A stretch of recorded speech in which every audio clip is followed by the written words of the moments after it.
بسم اللہ الرحمن الرحیم۔ مسافر کے لیے رمضان میں روزہ رکھنے اور نہ رکھنے کا کیا حکم ہے؟ جواب: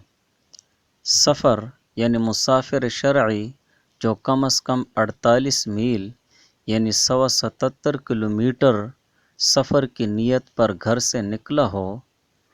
اور کہیں پر 15 دن کی نیت سے ٹھہرنا نہ ہو تو اس کے لیے حالت سفر میں روزہ نہ رکھنا جائز ہے،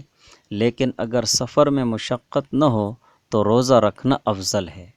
اور سفر میں روزہ رکھنے اور نہ رکھنے کا حکم اس وقت ہے جب مسافر سفر کے دوران ہو، یعنی سفر شروع کیا اور سفر کے دوران سحر کا وقت ہو گیا تو اب شریعت یہ کہتی ہے کہ سفر جاری ہے، لہٰذا اگر روزے کی نیت نہ کرو تو جائز ہے، بعد میں قضا کر لینا۔ لہٰذا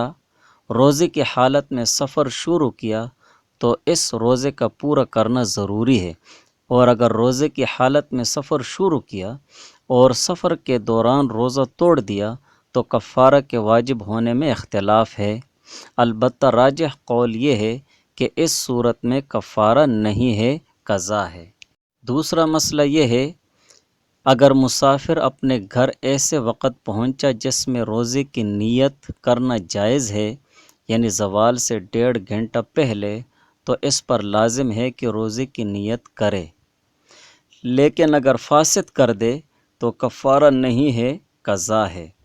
تیسرا مسئلہ یہ ہے، اگر مسافر کچھ کھانے پینے کے بعد سفر سے گھر واپس آ گیا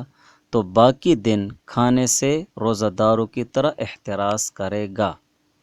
چوتھا مسئلہ یہ ہے کہ اگر سفر کا ارادہ ہے مگر ابھی سفر شروع نہیں کیا